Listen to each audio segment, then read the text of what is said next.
Kalau ada konektornya nggak apa-apa. Punya konektor.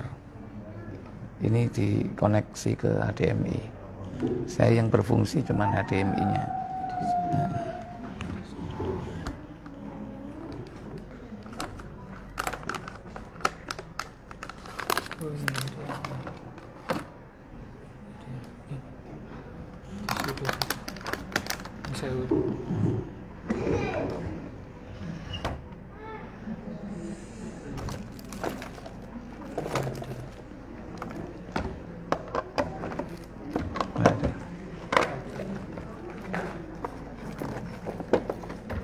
Nggak ada.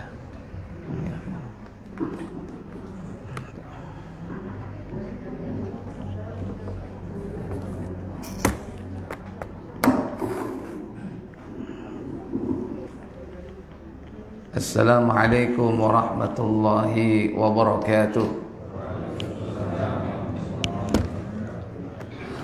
Innal hamdalillah nahmaduhu wa nasta'inuhu wa nastaghfiruh. ونعوذ بالله من شرور أنفسنا ومن سيئات أعمالنا من يهده الله فلا مضل له ومن يضلل فلا هادي له وأشهد أن لا إله إلا الله وحده لا شريك له وأشهد أن محمدا عبده ورسوله اللهم صل وسلم وبارك على محمد صلى الله عليه وعلى آله وأصحابه ومن تبعهم بإحسان إلى يوم الدين أما بعد. Bersyukur kita pagi ini berkumpul kembali di masjid yang mulia ini. Semoga Allah memberikan manfaat dan berkah. Semoga Allah memudahkan kita mempelajari ayat-ayatnya dan sunnah Rasulnya. Semoga Allah memudahkan kita mengamalkannya dalam kehidupan kita. Semoga Allah memberikan kita istiqomah, tetap iman dan amal soleh sampai datangnya kematian menjemput kita. Tak lupa salawat dan salam semoga tetap terlimpah kepada junjungan kita Rasulullah Muhammad sallallahu alaihi wa ala alihi wasallam. Demikian pula untuk keluarga beliau, keturunan beliau, para sahabatnya dan seluruh pengikutnya hingga tibanya hari kiamat. Ikhwatal iman, a'izzakumullah. Hari ini kita akan mengkaji tentang fitnah.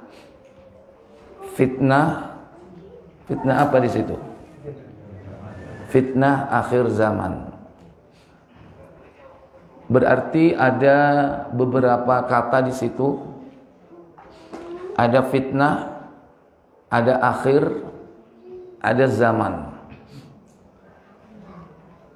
Pertama fitnah. Apa makna fitnah itu? Makna dari fitnah adalah ujian atau cobaan.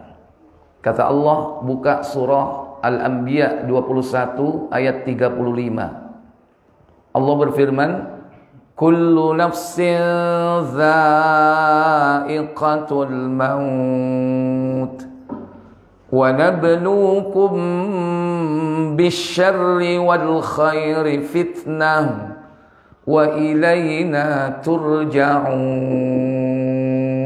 Apa kata Allah? 35. Tiap-tiap yang berjiwa akan merasakan mati. Kami akan menguji kamu dengan keburukan dan kebaikan sebagai cobaan yang sebenar-benarnya, dan hanya kepada kamilah kamu dikembalikan. Allah Jalla wa'ala berfirman, kullu nafsin, setiap yang berjiwa, bernyawa, dha'iqatul maut, pasti akan merasakan kematian. Sebelum mati, kata Allah, wa nabluukum, kami akan menguji kalian, bisyarri, dengan keburukan, wal khairi, dengan kebaikan, fitnatan, sebagai sebuah cobaan, ujian yang sebenarnya. Wa ilayna turja'un, dan hanya kepada kamilah kalian akan dikembalikan. Jadi makna fitnah itu apa? Ujian. Bahkan di situ ditegaskan ujian yang sebenar-benarnya. Kalau ujian perguruan tinggi atau ujian masuk sekolah itu mah ujian main-main gitu ya. Kalau ujian yang sebenarnya ya ujian dalam kehidupan kita ini. Kemudian yang kedua, akhir.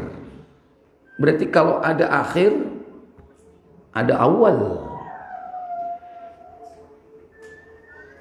Nah, kita tidak berjumpa dengan awal.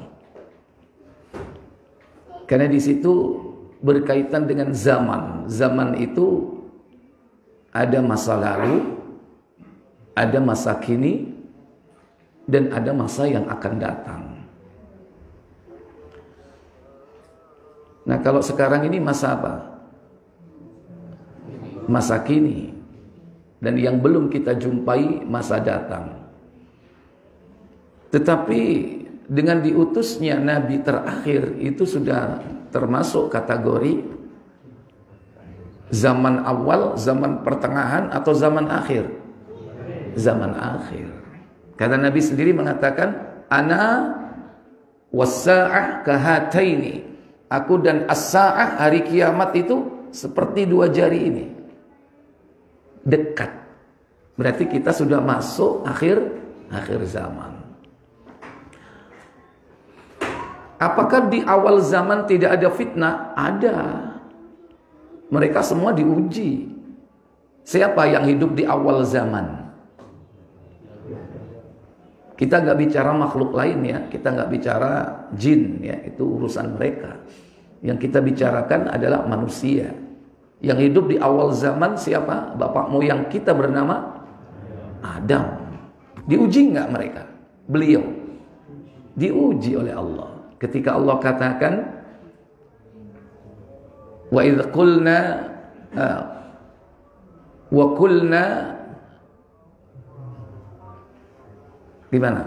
Dalam surah Al-Baqarah ayat 35. Wa qulna ya Adam uskun anta wa zawjukal jannata fakula minha ragadan haitsu syi'tuma wa la taqraba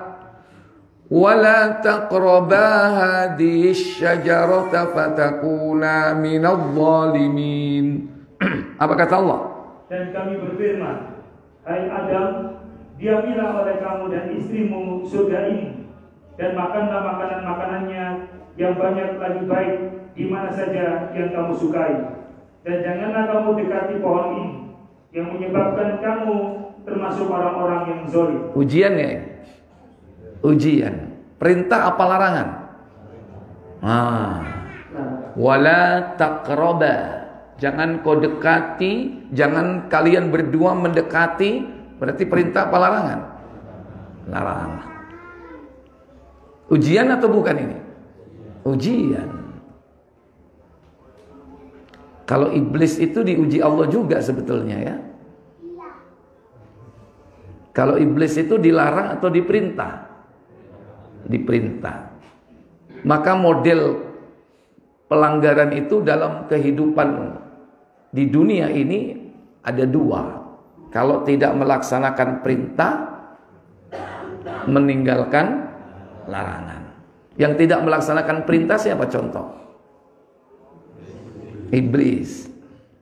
Yang melanggar larangan Adam. Begitulah nanti kehidupan ini. Kalau enggak orang itu melaksanakan perintah seperti iblis, atau dia meninggalkan larangan atau menerjang larangan seperti siapa? Adam. Dan keduanya ini diuji karena memang Allah menguji dua makhluk ini supaya mereka beribadah kepada Allah tabaraka wa taala. Wa ma khalaqtul jinna wal insa illa liya'budun. Karena iblis itu dari kalangan jin. Jadi di awal zaman itu sudah ada ujian. Kita tidak berjumpa dengan awal zaman itu. Demikian pula di pertengahan zaman. Artinya sebelum diutus Nabi kita Muhammad, ada umat yang panjang masa kehidupannya, yakni Bani Israel. Itu umat yang panjang. Dan sebelumnya lagi juga ada, yakni antara Nabi Adam sampai dengan Nabi Nuh itu ada 10 generasi. Itu juga cukup panjang. Mungkin sebelum Nuh kita anggap awal zaman. Setelah Nabi Nuh sampai dengan diutusnya Nabi Muhammad SAW itu mungkin pertengahan. Nah, akhir zaman yaitu sejak diutusnya Nabi kita Muhammad SAW. Berarti yang dimaksud dengan fitnah akhir zaman di sini adalah ujian yang akan kita hadapi setelah diutusnya Nabi kita Muhammad SAW. Sehingga saya pakai judul ini, yaitu fitnah akhir zaman. Saya tidak bicarakan awal dan pertengahan zaman. Bapak Ibu, saudara-saudari sekalian yang dirahmati Allah Jalla wa'ala. Nah, para ulama membagi fitnah itu menjadi dua. Yang pertama, fitnatus syahwat dan fitnatus syubhat. Fitnah syahwat dan fitnah syubhat. Apa yang dimaksud dengan syahwat?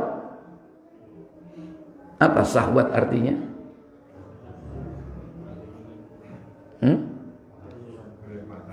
Kenikmatan. Apa lagi? Keinginan, ya. Syahwat itu keinginan. Apapun keinginan itu disebut syahwat. Cuman makna ini menyempit. Kalau konteks Indonesia itu syahwat itu kaitannya dengan seksual. Sampai ada kaitannya, sampai ada ungkapan lemah syahwat, ya. Padahal dia masih ingin makan, ingin minum, ingin berpergian, ingin rekreasi. Berarti masih bersyahwat itu. Jadi makna syahwat itu keinginan, dan keinginan manusia itu banyak. Cuman Allah rangkum syahwat itu karena terlalu banyak keinginan manusia yang pokok-pokok itu. Cuman ada 6 yang pokok. Itu syahwat, keinginan manusia. Kata Allah Jalla wa'ala dalam surah Ali Imran ayat 14. Surah 3 ayat 14. Zuyyina lin-nasi hubbus syahawati minan nisa'i wal banin wal qanatiril muqantarati minadh dhahabi wal fiddati wal khaylil musawwamati wal an'ami wal harth. Dzalika mata'ul hayatid dunya. Wallahu indahu husnul ma'ab. Apa kata Allah? Dijadikan indah pada pandangan manusia kecintaan kepada apa-apa yang diingini. Cukup di situ. Perhatikan ayat itu. Zuyyina linnasi, dihiasi kehidupan manusia. Jadi manusia ini dihiasi kehidupannya. Dengan apa? Hubbun, dengan cinta. Cinta kepada apa? Hubbus syahawat. Cinta kepada keinginan-keinginan. Jamak dari syahwat di situ adalah syahawat. Hubbus syahawat, cinta kepada keinginan-keinginan. Dan keinginan orang itu banyak sekali. Pingin soto aja banyak nggak? Soto apa? Soto Madura, soto Lamongan, soto Makassar, soto Kudus, soto Betawi, soto Bogor, soto mie namanya kalau Bogor. Soto aja banyak, belum lagi sate. Itu baru makanan, belum minuman, belum pakaian. Jadi keinginan manusia itu banyak sekali. Kalau tempat ini ditulis keinginan manusia nggak cukup. Tapi Allah rangkum keinginan manusia itu yang pokok ada 6 dalam ayat ini. Yakni apa? Yang pertama, wanita-wanita. Minan nisa, wanita. 2, anak-anak. Wal banin, anak-anak. 3, harta yang banyak dari jenis emas dan perak. Wal qanatiril muqantarati minadz-dzahabi wal fiddah. Harta yang melimpah dari jenis emas dan perak. Yang keempat, kuda pilihan atau kendaraan. Wal khailil musawwamah. Kuda-kuda pilihan. Kalau dulu kuda, sekarang kendaraan. Yang kelima, binatang-binatang ternak. Wal an'am, hewan ternak. Yang keenam, sawah dan ladang. Wal harth, sawah dan ladang, properti. Punya tanah, punya kebun, punya hutan. Ada nggak orang punya hutan? Seneng nggak? Oh seneng. Mau naik sak gunung, ya kan? Kata Allah Jalla wa Ala, "Dzalika mata'ul hayatid dunya." Itulah kesenangan hidup di dunia. Itulah kesenangan hidup di dunia. Wallahu indahu husnul ma'ab. Apa kata Allah? Dan di sisi Allah lah tempat kembali yang baik, yaitu surga. Nah, ikhwatal iman aizakumullah. Jadi fitnah dunia baik di awal, di pertengahan, di akhir zaman itu nggak lepas dari 6 perkara tadi itu. Pertama apa tadi? Hah? Wanita. Minan nisa, wanita. Terutama siapa yang ingin wanita ini? Halo? Siapa? Kan syahwat itu keinginan. Yang pertama keinginan manusia itu wanita. Siapa yang pengen wanita?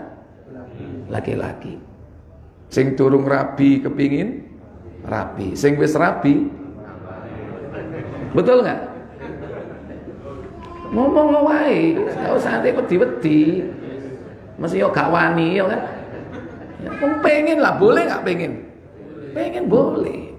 Pengen kok. Ya. Dan semua itu kembali sama takdir Allah Jalla wa'ala. Kalau takdirnya nggak ada, nggak akan terjadi. Mas yo bendino golek gak nemu. Kan? Umpama nemu ya kan? Gak wani. Ya kan? Umpama nemu wani, kalau takdirnya nggak ada, besok mau nikah bubrah, nggak situ. Kenapa? Nggak ada catatannya. Makanya ibu-ibu nggak usah khawatir, nggak perlu khawatir suaminya pengen mau nikah lagi, nggak usah khawatir. Nek gak ono takdire, gak akan terjadi. Masih bendino golek. Ya, masih sampai ngijinno lho. Makanya gak usah dilarang, izin ya kan, diizinkan saja belum tentu terjadi kalau nggak ada takdir. Tapi kalau sudah ada takdirnya, gampang teko dewi. Wis aja diterusno. Imbas. Ya, jadi pertama wanita. Dan wanita ini memang ujian, fitnah. Nabi SAW mengatakan fitnah terbesar sepeninggal Nabi itu wanita. Coba dibuka nomor 2000 Muslim KBC 2300 kalau enggak 57, 58, 59 ya sekitar itu.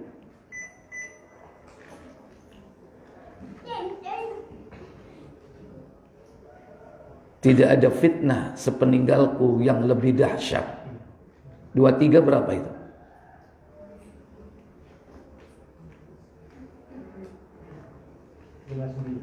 Coba dibaca, silakan.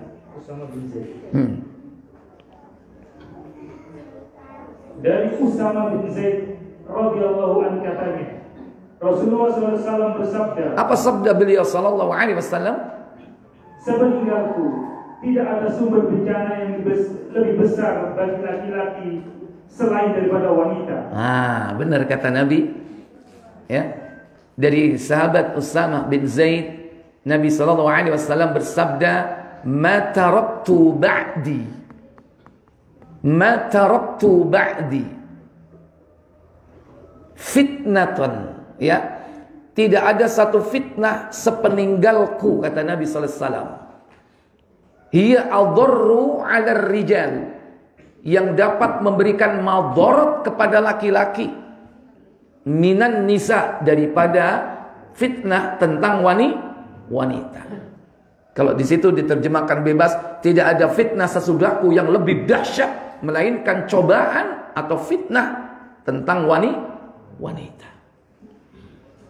Wanita di sini dibagi dua, yaitu wanita yang termasuk mahram kita dan wanita yang tidak termasuk mahram kita. Dengan istilah wanita ajnabiyah. Ajnabiyah itu berarti bukan mahram kita. Kalau yang mahram kita ini juga ujian. Istri, anak perempuan, ujian ya itu? Ujian. Bukan hanya sebagai fitnah, tapi bisa jadi musuh. Kata Allah Jalla wa'ala dalam surah At-Taghabun 64 ayat 14. Ya ayyuhalladzina amanu inna min azwajikum wa auladikum aduwwan lakum fahdharuhum wa in ta'fu wa tasfahu wa taghfiru fa innallaha ghafurur rahim. Apa kata Allah? 14. Hai orang-orang mukmin, sesungguhnya di antara istri-istrimu dan anak-anakmu ada yang menjadi musuh bagimu. Jangankan kita orang biasa, Nabi aja punya istri jadi musuh. Nabi siapa itu? Hah? Nabi Lut. Nabi siapa lagi? Nabi Nuh. Seorang wanita hidup dalam rumah tangga Nabi, tapi jadi musuhnya. Tapi istrinya dicerai nggak? Dicerai nggak sama Nabi Lut? Enggak. Dicerai nggak sama Nabi Nuh? Kesabaran seorang Nabi. Tapi akhirnya mentok. Nggak kurang-kurang Nabi Nuh, Nabi Lut itu membina, mendidik, menasehati wanita ini. Tapi baru di akhir hidupnya tahu kalau dia ternyata memang betul-betul jadi musuh. Tapi para nabi punya harapan besar. Mungkin suatu saat dia apa? Dapat hidayah, berubah. Tapi ternyata tidak. Itulah suratan takdir. Makanya mungkin kita juga begitu. Punya istri jadi musuh. Sing lanang ngalor, sing wedok ngidul. Sing lanang sobo masjid, sing wedok sobo Mall. Ono mall ta Pandaan. Ta ono pasar. Yang laki rajin baca Quran, yang perempuan rajin baca primbon. Astagfirullahaladzim. Jeru kalau primbon itu. Ya, berarti majalah Liberty kata orang. Bahaya. Makanya hati-hati. Makanya di situ disebutkan wa auladikum, dan anak-anak perempuanmu. Jaga itu. Dalam ayat ini Allah memberikan 4 tips. Fahdaruhum, maka hati-hatilah. Lanjut. Maka berhati-hatilah kamu terhadap mereka. Apa yang dilihatnya, tontonan, apa yang didengarkan, apa yang dibaca, dan siapa teman gaulnya. Kalau hobinya sosialita, bahaya nggak? Kalau hobinya datang ke reuni, bahaya nggak? Bahaya reuni itu. Apa? CLBK, cinta lama bersemi kembali. Bahaya, sing guyui ketoro itu. Hati-hati itu. Itu teman gaul itu. Fahdaruhum, kata Nabi, kata Allah, fahdaruhum, hati-hati kepada mereka. Yang kedua, wa in ta'fu, apa? Dan jika kamu memaafkan. Jika kau memaafkan. Seorang lelaki, suami itu harus sering-sering memaafkan istrinya. Karena banyak kekurangan. Rumah tangga tidak akan langgeng kalau tidak saling memaafkan. Makanya Allah katakan wa in ta'fu, jika kau memaafkannya. Wa tasfahu. Apa wa tasfahu di situ? Dan tidak memarahi. Kalau di terjemahan itu ada yang keliru, dan menyantuninya itu keliru, Mas. Apa di situ? Dan kau santuni. Tidak, bukan disantuni. Bendino disantuni, dikai duit ya kan? Disantuni. Tapi yang benar apa? Watasfahu, dibilangi lagi. Dan tidak memarahi. Tidak memarahinya. Nggak boleh memarahinya. Maksudnya apa? Dalam urusan dunia. Kalau dalam urusan agama harus marah. Kalau dunia, dimaklumi, wis gak usah ngamuk. Sing lanang kepingin mobil tekek jobo, sing wedok kepingin mobil tekek ruang tamu. Gak apa-apa, ngalau. Saya tanya, dunia apa agama itu? Wis jarno, be eman, be mobile ya kan? Gak masalah. Sing kursi kepingin ngadep ngidul, sing wedok kepingin ngalor, wis ruban dik tumpuan gak apa-apa ya kan? Ngalau dalam urusan apa? Tapi kalau dia keluar rumah buka aurat, tidak pakai jilbab, walaupun buang sampah di depan, itik-itik, malah ya bibi dilu ae kok nang ngarep. Saya tanya, marah apa enggak? Marah. Walaupun di depan dekat ya kan? Sekali dia keluar, banyak enggak mata yang melihat? Wih, tiba rek jenani, masya Allah. Ya, karena selama ini berukut, ketok motone tok, jilbaban kelihatan wajahnya saja. Bareng buang sampah di depan, kelihatan auratnya. Walaupun bukan aurat besarnya, kelihatan rambutnya, kelihatan betisnya. Seorang suami harus marah nggak melihat seperti itu? Marah dalam urusan syar'i. Sampai nadus. Dompetnya digerondai, dijupuk Soekarno-Hatta abang telu. Ya, begitu mari didelok, lu gak ono, ngamuk enggak?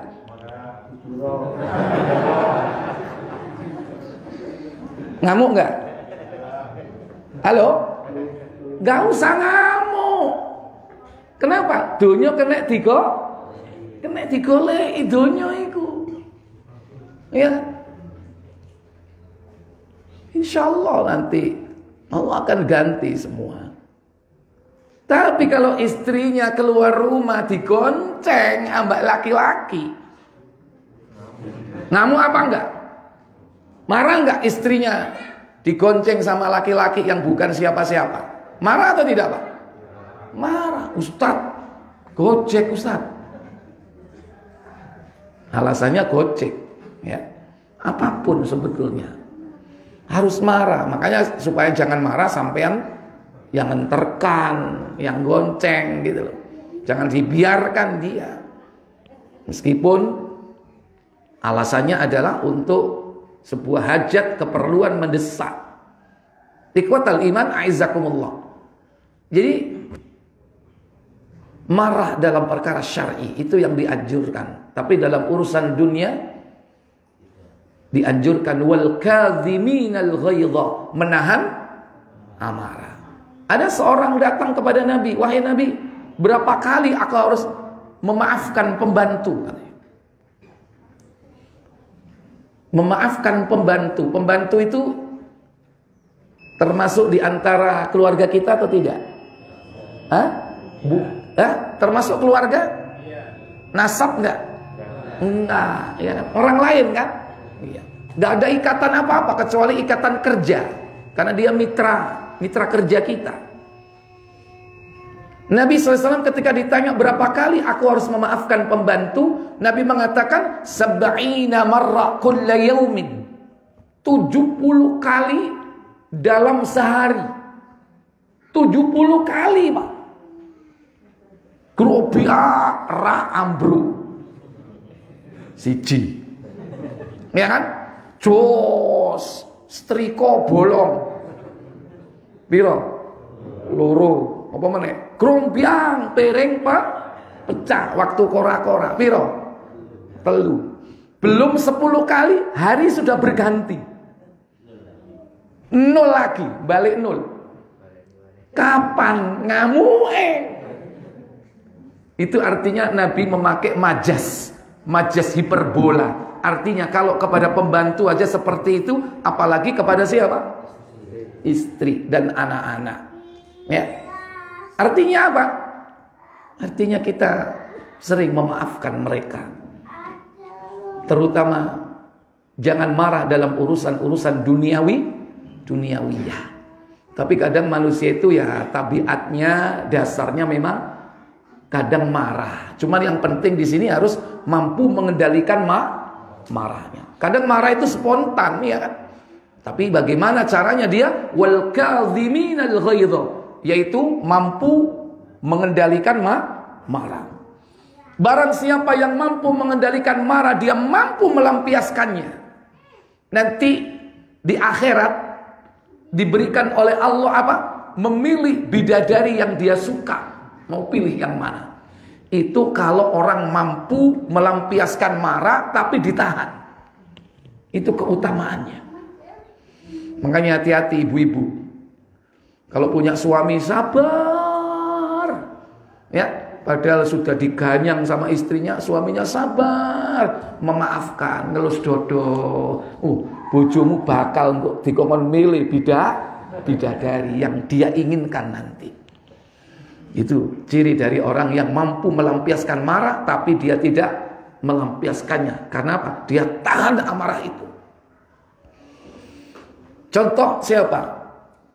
Orang yang sangat sabar, kemarahan kepada anak-anaknya, dia tahan kesabaran itu dengan kuat. Nabiullah Yakub. Karena sabarnya sampai fisiknya ini rusak, yaitu matanya buta. Karena menangis setiap hari melihat kelakuannya anak-anak ini. Tapi karena dia sabar, sampai dia mengatakan fasabrun jamil, kesabaran yang kumiliki adalah kesabaran yang paling indah. Wallahul musta'an, dan dia katakan hanya Allah yang dapat memberikan pertolongan. Wa in ta'fu wa tasfahu wa takfiru, dan yang keempat apa? Dan ampuni dia. Wallahu ghafurur rahim, dan Allah Maha Pengampun lagi Maha Penyayang. Baik. Jadi wanita yang kedua apa? Anak. Anak ini kadang juga bisa melalaikan kita dari zikir, mengingat Allah. Allah katakan dalam surah Al-Munafiqun, surah 63. Kalau nggak salah ayat 9. Ya.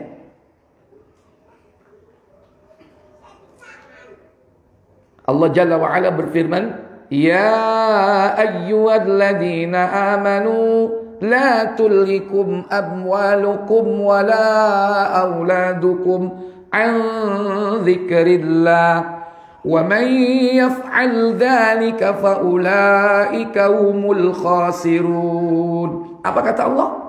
Hai orang-orang beriman, janganlah hartamu dan anak-anakmu melalaikan kamu dari mengingat Allah.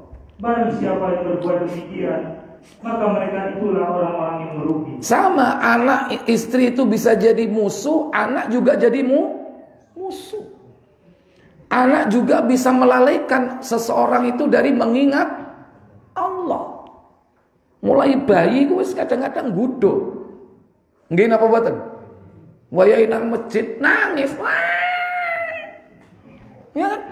Wah, iki nek gak ambek bapake gak gelem iki digendong. Ya kan, padahal wis komat. Aduh, iki sik nangis ae. Begitu sholat entek mandek. Ujian ya ini. Ujian. Ketika Nabi sedang berkhutbah atau ceramah atau memberikan nasihat kepada sahabat, datanglah Hasan dan Husain waktu masih kecil menjumpai Nabi. Ya, setengah merengek gitu ya. Langsung Nabi turun dari mimbar, langsung diraih. Kemudian Nabi mengatakan bahwa sesungguhnya anak ini termasuk adalah fitnah. Walaupun itu cucu. Apalagi cucu laki. Karena Nabi selama ini belum pernah ngemong anak laki. Karena beliau punya anak laki semuanya meninggal semasa dia menyusui. Yang tumbuh besar dewasa cucunya. Sekalipun beliau punya anak angkat ya, tapi nggak menangi kecilnya. Anak angkat beliau siapa? Zaid bin Harithah. Itu anak angkat beliau. Tapi beliau punya anak, ya, dari siapa? Fatimah, yang tidak lain adalah cucu beliau. Itu fitnah. Nah, anak-anak ini juga bisa melalaikan manusia dari mengingat Allah Jalla wa'ala. Apalagi diuji dengan anak, ya, yang gak taat kepada Allah. Sholat angel. Mungkin gak ini? Mungkin. Kita ngeni males, beler. Padahal Allah Jalla wa'ala sudah memerintahkan kita melalui lisan nabinya bahwa kita dianjurkan untuk mengajarkan anak itu sholat sejak usia berapa? 7 tahun. Dalam Sahih Abu Dawud kalau tidak salah itu berapa itu?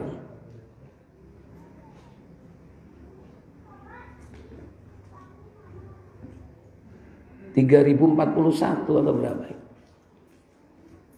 Nabi SAW bersabda, muru auladakum bis salati, ajarkan kepada anakmu salat. Perintahkan, ya, kalimatnya di situ, muru auladakum bis salati, perintahkan kepada anakmu salat.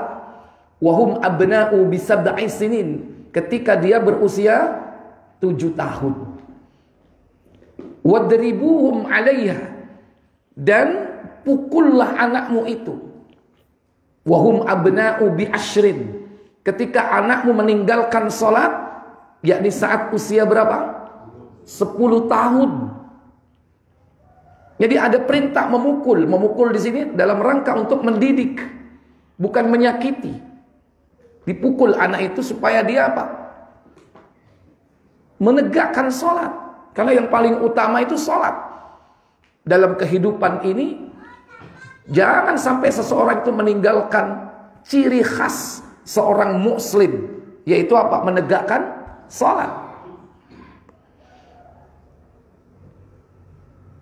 7 tahun sampai 10 tahun Bapak Ibu, itu sudah cukup enggak untuk memberikan sanksi kepada anak ketika dia meninggalkan salat? Cukup enggak? Berarti sudah punya jam terbang yang lumayan itu. 7 tahun, 3 tahun. 3 tahun itu berapa hari? Kalikan 365 kali 3 berapa? Ayo buka kalkulator HP ini. Berapa? 1095. Sudah ketemu berapa? 1095 hari. Ya kan? Setiap hari dia melaksanakan sholat berapa kali? 5, kalikan 5, 1095 kali 5, 547, 5475 kali. Berarti dia sudah punya jam terbang yang cukup enggak? Kalau ini diterapkan mulai 7 sampai 10 diterapkan, berarti anak itu sudah menjadi habit. Apa habit itu? Menjadi kebiasaan. Dalam Islam itu memang harus melalui pembiasaan menjadi sebuah habit. Sehingga apa? Diculno. Awalnya mungkin barangkali didampingi, diajak ke masjid. Kalau sudah sampai 5000 kali lebih dia melakukan itu mestinya sudah bisa dicul dan dia menjadi habit. Ya, sudah menjadi kebiasaan. Kalau dia sampai meninggalkan, makanya Nabi menyuruh apa? Memberikan sanksi, yaitu dipukul. Tapi kalau anak itu tidak pernah disuruh sholat, usia 10 tahun dia meninggalkan sholat, boleh dipukul atau enggak? Hah? Sejak 7 tahun sampai 10 tahun tidak pernah didisiplinkan sholat, usia 10 ke atas dia tinggalkan sholat, boleh dipukul nggak? Nggak boleh. Sing dipukul siapa itu mesti? Wapake kepuken nih, ya, ngocok diantem. Ya, jadi itu tentang anak, karena anak ini ujian dan itu perkara yang paling utama yang kita harus ajarkan dan disiplinkan kepada anak, yaitu tentang sholat. Maaf, menghidupkan anak supaya menegakkan sholat itu gampang apa? Angel, Pak. Gampang apa susah? Ya. Kadang ada kita saja masih molor-molor, apalagi nggak ada kita. Mungkin Bapak sedang sibuk kerja. Kadang sudah dibangunin aja susah. Ikhwatal iman aizakumullah. Oleh karena itu, ini diantara termasuk fitnah. Yakni apa? Wal banin, anak-anak. Kemudian yang ketiga, wal qanatiril muqantarati minadz dzahab wal fiddah. Harta yang melimpah dari jenis apa? Emas dan perak. Kalau dulu dinar dan dirham, sekarang apa, Pak? Sekarang banyak mata uang ya. Tapi semua itu kembali kepada standar nilai mata uang itu, semuanya merujuk kepada apa? Emas dan perak. Kenapa? Sampai kapanpun emas dan perak akan tetap eksis. Dan kalaupun sekarang ada uang kartal, ada uang giral, ya kan?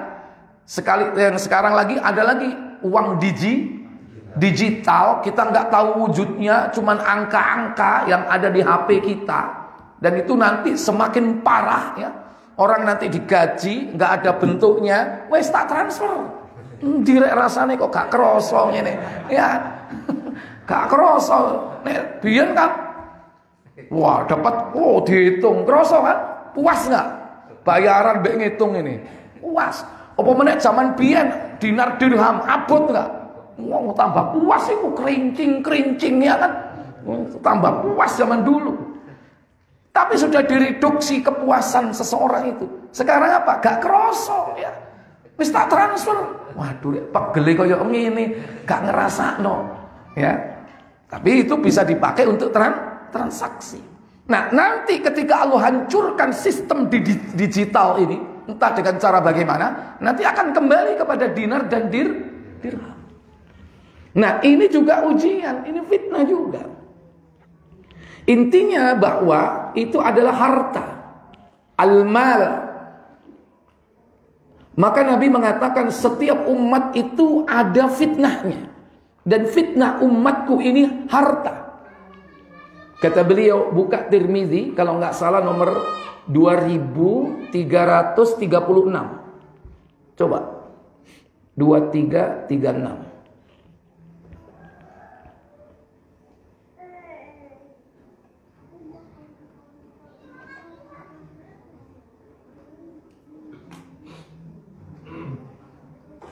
Silakan. Dari Ka'ab bin Iyad, ia berkata, aku mendengar Nabi SAW bersabda. Apa sabda beliau sallallahu alaihi wasallam? Sesungguhnya pada setiap umat itu terdapat fitnah. Fitnah umatku adalah harta. Iya. Inna likulli ummatin fitnah. Sesungguhnya pada setiap umat itu ada fitnah. Wa fitnatu ummati al-malu, dan fitnah umatku adalah al-mal. Apa itu? Harta. Dan Nabi itu tidak takut kalau umatnya miskin. Ya. Makanya Nabi mengatakan mal fahsya alaikum, mal faqra alaikum, ya. Mal faqra mal fahsya al faqra alaikum. Aku tidaklah takut kemiskinan itu menimpa kalian. Itu Nabi mengatakan begitu. Justru yang ditakutkan Nabi itu apa? Umatnya itu bergelimang, berlimpah apa? Harta. Kalau sudah orang bergelimang harta itu nanti kemungkinan dia akan terkena fitnah. Karena fitnah dari umat Rasulullah ini adalah harta. Sehingga orang itu nanti berbangga-bangga dengan harta. Kalau nggak salah, coba dibuka. Ada dalam surah itu, surah Al-Hadid, surah yang ke-57, ayat yang ke-20. Allah Jalla wa Ala berfirman, "I'lamu annamal hayatad dunya i'lamu annamal hayatud dunya la'ibu wa lahu wa lahu wa zinatu wa tafakhurum bainakum wa takathurum fil amwali wal awlad kamathali ghaythin a'jabal kuffara nabatuhu thumma yahiju fatarahu musfarran thumma yakunu hutama وفي الآخرة عذاب شديد ومغفرة من الله ورضوان وما الحياة الدنيا إلا متاع الغرور. Apa kata Allah? Ketahuilah bahwa sesungguhnya kehidupan dunia ini hanyalah permainan dan sesuatu yang melalaikan, perhiasan dan bermegah-megahan antara kamu, serta berbangga-banggaan tentang banyaknya harta dan anak. Iya. Allah Jalla wa Ala berfirman dalam ayat itu, "I'lamu, ketahuilah, annamal hayatud dunya, sesungguhnya kehidupan dunia ini." Pertama disebut di sini apa? La'ibun, permainan. Kemudian walahwun, yakni senda gurau. Wazinatun, perhiasan. Wa tafakhurum bainakum, di mana kalian bangga-banggaan. Fakhra itu membanggakan sesuatu. Kalau bahasanya orang sini mungkin apa? Jor-joran. Wa tafakhurum bainakum, kalian berbangga-bangga, berlomba-lomba dalam urusan apa? Wa takathurum, yakni dalam rangka memperbanyak fil amwal, harta, wal aulad, dan anak-anak. Lantas Allah menggambarkan kehidupan manusia itu seperti apa? Kamatsali ghaitsin, seperti apa itu? Seperti hujan. Ya. Dan tanam-tanamannya mengagumkan para petani. Ya, kamatsali ghaitsin a'jabal kuffari nabatuh. Perumpamaan mereka, kehidupan manusia seperti hujan yang turun, yang mengenai tanaman-tanaman mereka, sehingga tanaman menjadi apa? Hijau rano, tumbuh subur. Tapi setelah itu apa yang terjadi? Kemudian tanaman itu menjadi kering. Thumma yahiju, kemudian tanaman itu kering. Fatarahu musfarran, dan kau lihat bagaimana tanaman itu? Dan kamu lihat warnanya kuning. Menjadi kuning. Itulah kehidupan dunia. Thumma yakunu hutama, setelah itu kemudian menjadi hancur. Kemudian hancurlah setelah itu. Wa fil akhirati adzabun syadidun wa maghfirah. Dan di akhirat nanti ada azab yang keras. Tapi juga ada apa? Dan ampunan dari Allah serta keridhaannya. Ada dua pilihan di situ. Satu baik, satu buruk. Wa fil akhirati adzabun syadid. Ini artinya apa? Wis karepmu konang dunyo. Pokoke nang akhirat siji ono siksa. Siksa sing pedih. Adzabun syadidun, tapi ada pilihan lain, dua, yakni apa? Wa maghfiratun minallah wa ridwan, dan ampunan dari Allah serta keridhaannya. Kemudian, dan kehidupan dunia ini tidak lain hanyalah kesenangan yang menipu. Iya, wa mal hayatud dunya illa mata'ul ghurur, dan tidaklah kehidupan dunia ini melainkan apa? Mata', kesenangan, al-ghurur, yang menipu.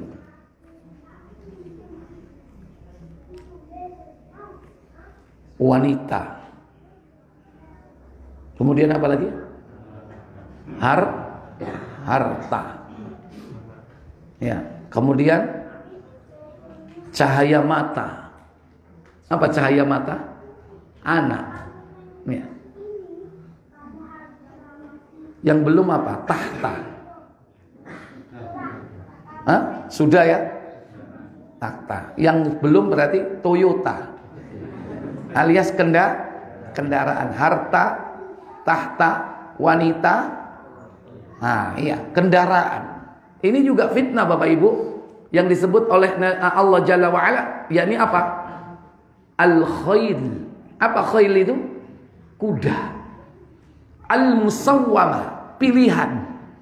Kuda pilihan itu kendaraan yang dicintai oleh orang, yang diidam-idamkan. Antum apa kendaraan yang diidamkan, Pak? Halo. Ngomong aja lu yuk gak apa-apa sih, cek medite sampean niku. Hah? Apa? Ojo. Nah, masing-masing punya ya kan apa keinginannya? Hah? Ngomong ngorek. Cek ngerti sapa ro iku dadi donga. Iya kan, ngkon menengah ya mangkane. Oh, iku lho Lamborghini. Lamborghini. Temennya Lamborghini apa itu? Ferrari. Nah, kesilakan. Kalau ibarat kuda itu kuda apa itu? Kuda apa? Kuda apa? Kuda pacu. Kalau zaman dulu kuda yang mahal itu sampai ratusan juta, bahkan miliaran ya. Kuda pacu. Ini kuda-kuda nang terawas ini paling 15 juta oleh ya kan. Sing digawe wisata nang hotel. Ayo piro 1.500. 10.000 ya. Mungkin 1 juta apa 15 juta ya. Ini kuda pacu yang besar, kuda Arab itu apalagi kuda perang, tidak ditambatkan, tidak dipelihara kecuali untuk perang. Mahal itu. Itu kuda-kuda pilihan. Nah, itu juga termasuk fitnah. Ya paling tidak konteks sekarang ini karena kita nggak naik kuda Bapak Ibu. Naiknya kendaraan. Kalau mobil ya mobil idaman. Kalau motor idaman. Apa motor idaman Pak? Apa Pak? NMAX. NMAX. Oh iya NMAX. Oh iya. NMAX. Ya boleh. Kalau antum Harley Davidson. Wah itu kelasnya lain lagi ini ya kan. Sama kendaraan. Kata Nabi kendaraan itu ada 3. Pertama kendaraan sebagai sumber pahala. Kedua kendaraan sebagai sumber dosa. Dan yang ketiga kendaraan sebagai kebutuhan. Nek gawe wong pandaan apa gawe sikil. Riwariwi, wiritan, wirawiri nitira ratan ya kan. Gawe rono gawe rene ngeterno bojo nang pasar ya kan, ngeterno arek sekolah, kebutuhan. Itu yang ketiga. Tentang apa? Kendaraan. Buka Muslim nomor 940. Hadisnya panjang ya, itu tentang zakatnya. Di situ disebutkan tentang orang yang tidak bayar zakat emas, perak, yang tidak membayar zakat unta. Nanti diinjek-injek sama untanya itu. Yang tidak membayar zakat kambing, diinjek-injek sama kambingnya, sama sapinya. Nah, kemudian orang itu bertanya ya tentang kuda. Wa mal khail, kata para sahabat ini. Dan bagaimana dengan kuda wahai Rasul? Langsung saja ke situ. Silakan. Dari siapa dulu? Abu Hurairah radhiyallahu anhu katanya Rasulullah SAW bersabda. Lanjut. Kalau kuda, maka ditanyakan orang pula kepada beliau, kalau kuda bagaimana? Kalau kuda bagaimana? Terus? Jawab Rasulullah SAW, kuda itu ada 3 macam. 3 macam ya. Kendaraan itu ada 3 macam. Nanti kita deteksi, kita evaluasi kendaraan ini kita termasuk yang mana? Ya, lanjut. Yang pertama, kuda sebagai barang mewah atau yang mendatangkan dosa. Lahu wizrun. Bagi orang ini kuda sebagai apa? Sebagai sumber dosa. Untuk apa dia dipelihara? Yaitu apabila orang memeliharanya karena ria. Pertama, robatoha riaan. Dia memeliharanya untuk ria. Apa ria itu? Pamer. Mungkin nggak orang punya mobil pamer?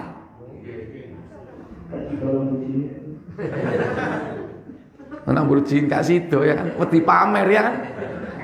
Terus kon Lamborghini ku trepes. Kon nek nang pandaan ya geser kan ya. Ya niku nang gone apa jenenge sirkuit itu, bukan untuk di tempat umum ya, di sirkuit. Sementara pandaan jalannya geronjal-geronjal ya kan, geser kabeh kan. Kecuali nih memang niatnya ria ya kan. Mungkin nggak punya kendaraan besar, moge ria, mungkin nggak? Ayo mikir kabeh, tong tong tong tong tong, mungkin nggak itu? Bukan berarti nggak boleh punya, boleh, tapi harus pandai menata apa? Hati, jangan sampai ria. Tapi peluang untuk ria ada nggak? Bahkan besar peluang untuk itu. Nek sampean gawe BMW, bebek merah warnanya, ria nggak kira-kira? Ayo, wis tahun 70 bebek itu kudu kupluk-kupluk. Sampean bisa ria nggak? Nggak ada peluang ria. Nah, arep ria lang sopo. Ya, gitu. Lain kalau pakai moge. Ya ini.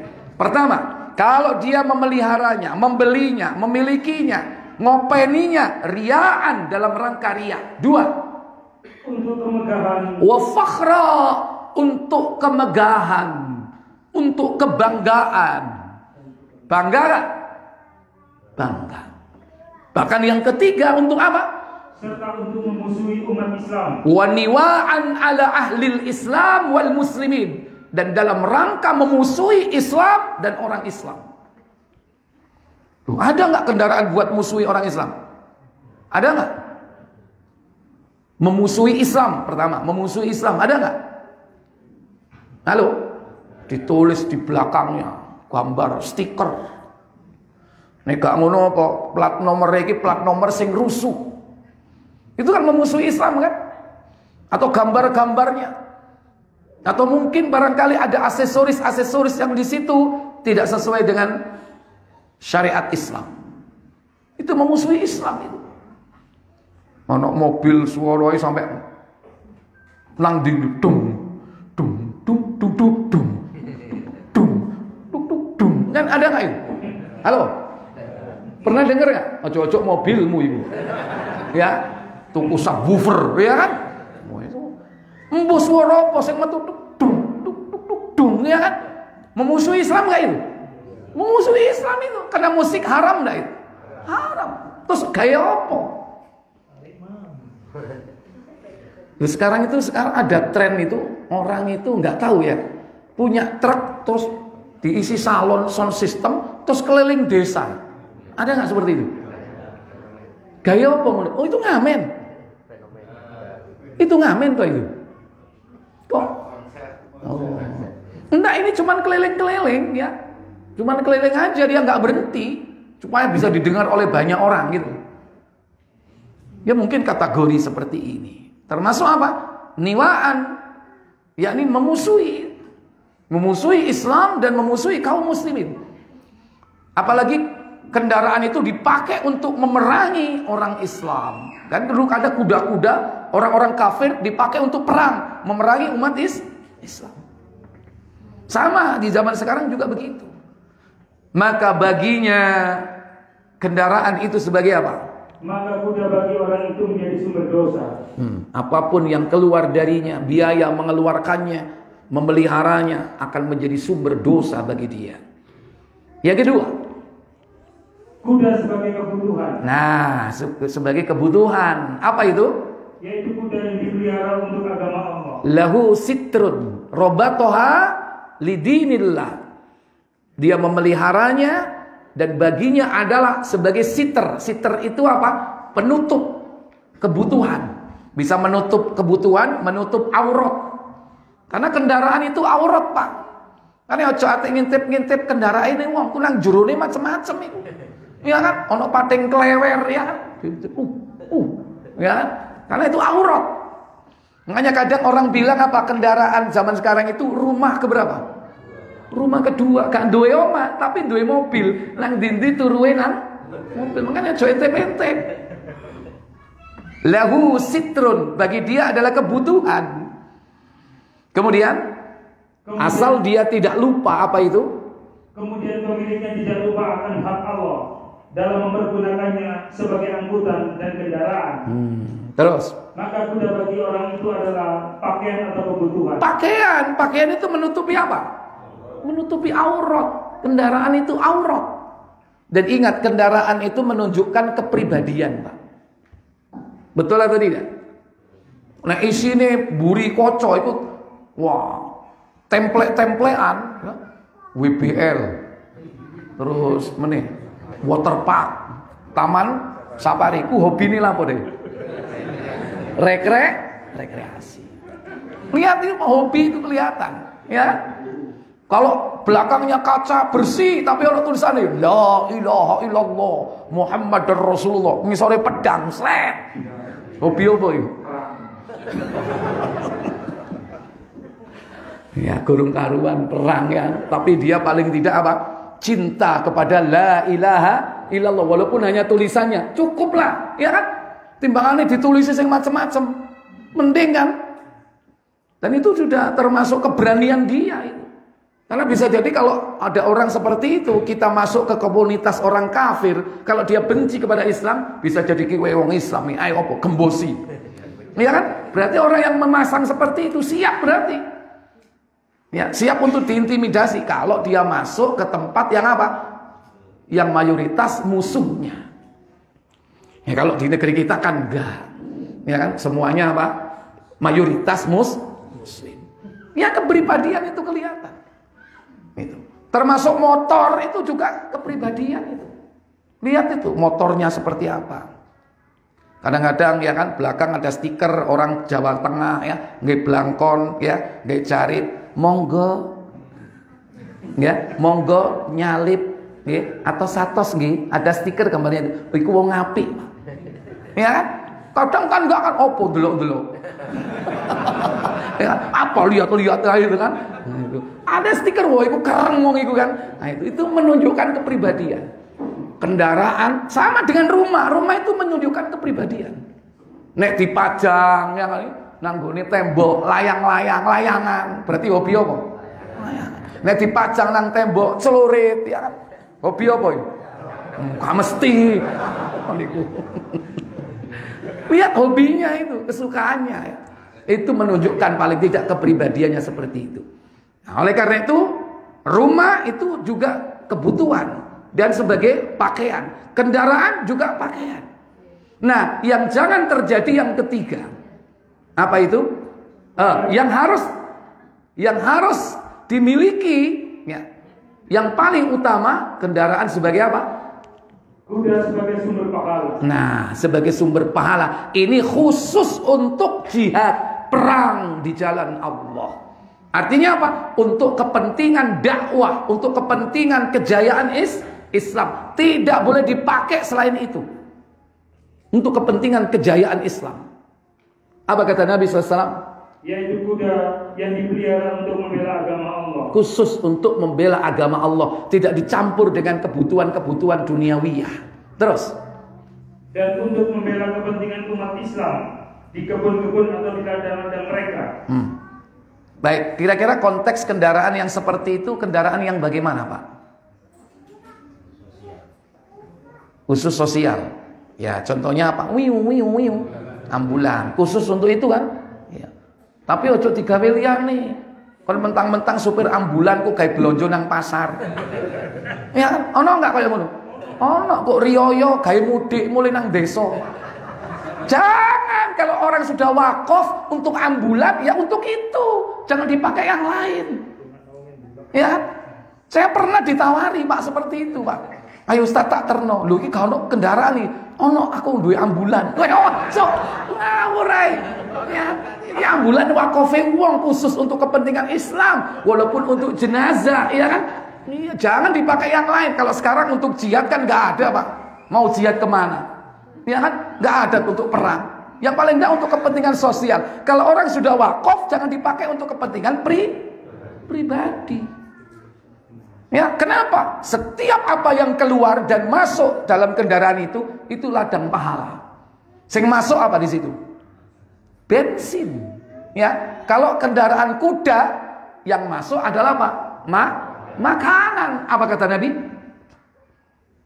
Lanjut. Maka apa-apa yang dimakan kuda itu di dalam kebun tersebut dituliskan bagi pemilik kebun. Kebajikan sebanyak apa yang dimakan kuda itu. Lah, nek kendaraan apa panganane? Bensin. Sing mok tuku iki piro bensine iku pahala. Karena apa? Untuk kepentingan Islam. Terus. Dan bagi pemilik kuda dituliskan pula kebajikan sebanyak tai dan kencing kuda itu. Loh, nek mobil apa sing metu? Hah? Beluk, ya kan? Sak beluk-beluke kotorane sing metu ditulis pahala. Kon wis ngitung piro beluke sing metu. Ya kan? Sampai seperti itu, subhanallah. Ya ini analogi. Kalau analogi itu bahasa hukumnya yaitu kias.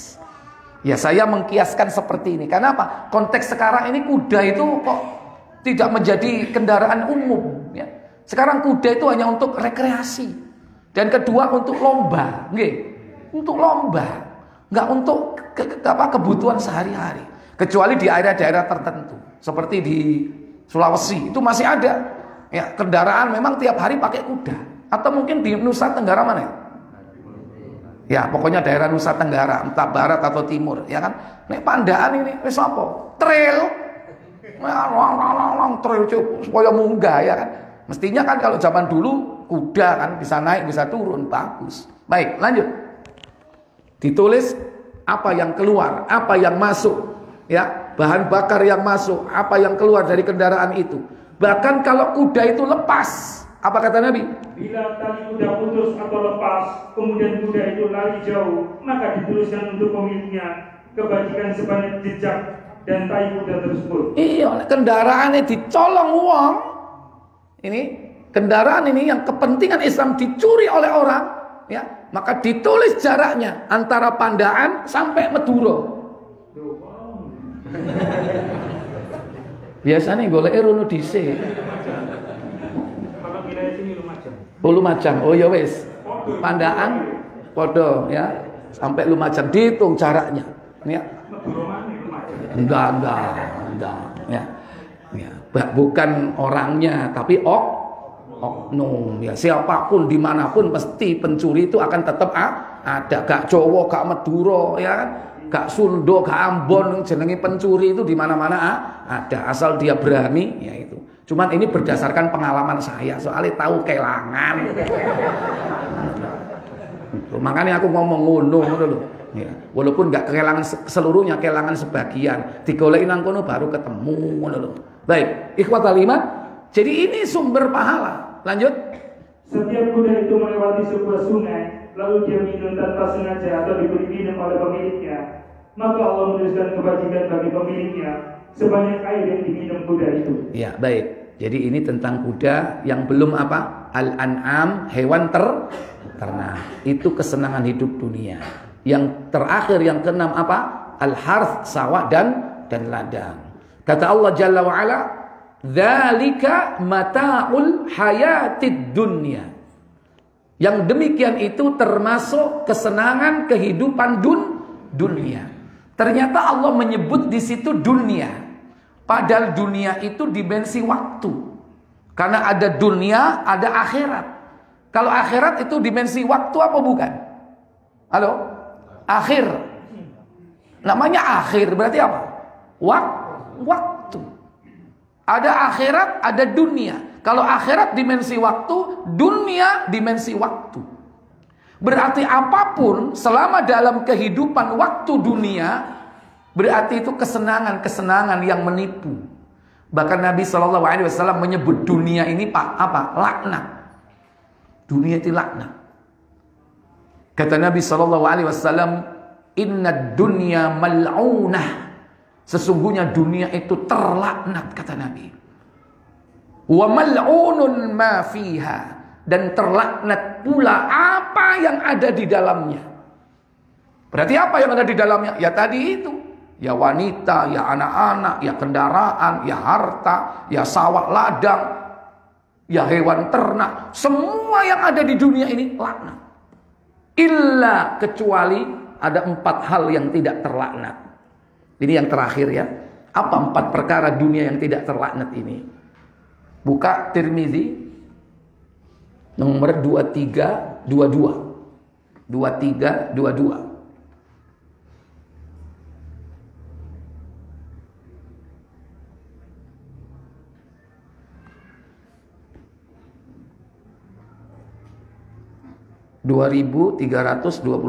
Silakan. Aku mendengar Abdullah bin Damrah, dia berkata, aku mendengar Abu Hurairah berkata. Apa katanya? Aku mendengar Rasulullah SAW bersabda. Apa sabda beliau sallallahu alaihi wasallam? Ketahuilah, sesungguhnya dunia itu terlaknat. Ala, ketahuilah, inna dunya mal'unah. Apa yang ada di dalamnya pun terlaknat. Wa mal'unun ma fiha. Dan terlaknat pula apa saja yang ada di dalamnya. Di dalam dunia ini apa saja yang ada? Manusia, ada nggak? Ada. Apalagi? Hewan, tumbuhan, kendaraan, rumah, emas, perak, semua laknat. Ini kata Nabi sallallahu alaihi wasallam. Illa kecuali, lanjut. Kecuali zikir kepada Satu, Allah. kecuali yang pertama zikrullah. Mengingat Allah, zikir kepada Allah. Jadi kalau kita pengen tidak menjadi laknat sebagai manusia, hendaklah sebagai manusia kita senantiasa zikrullah, mengingat Allah. Mengingat Allah di sini apa? Bil lisan, ya, bil qalbi, bil jawarih. Dengan lisan kita zikir. Nabi menganjurkan kita senantiasa apa? Yakni apa?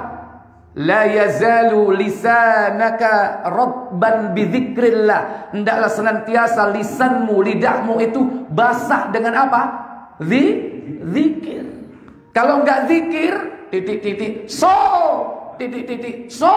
laknat enggak ini? Laknat. Ngaya lisannya mengingat Allah. Hatinya juga mengingat Allah dengan hati. Kata Nabi sallallahu alaihi wasallam, "Idza dzakarani fi qalbihi, dzakartuhu fi qalbi." Sahih Muslim KBC nomor 2300. Dengan hati. Jadi ada zikir qalbi, ada zikir bil lisan. Ya. Dengan hati kita dianjurkan mengingat Allah dengan hati. Hadis qudsi menyebutkan. Silakan. Dari Abu Hurairah radhiyallahu anhu katanya, Rasulullah SAW bersabda, Allah Azza wa Jalla berfirman. Apa firman-Nya? Aku senantiasa menurut sangkaan hambaku kepadaku. Ana 'inda dhanni 'abdi bi. Terus. Dan aku senantiasa bersamanya ketika dia menyebut namaku. Wa ana ma'ahu idza dzakarani. Dan aku senantiasa bersama hambaku jika mereka menyebut namaku.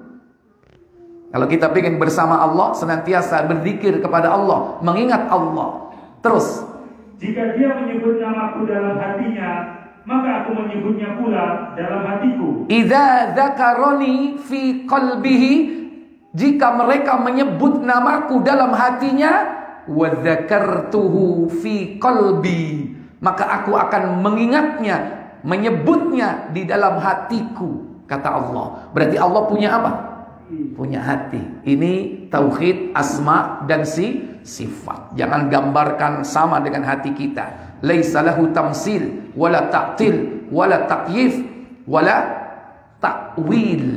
Ya, 4 kaidah dalam memahami sifat-sifat Allah Jalla wa Ala, di antaranya sifat dzat. Ya, baik, kembali. Jadi zikir dengan lisan, dengan hati, dengan amal perbuatan apa? Mengingat akan hukum-hukumnya, syariatnya, undang-undangnya.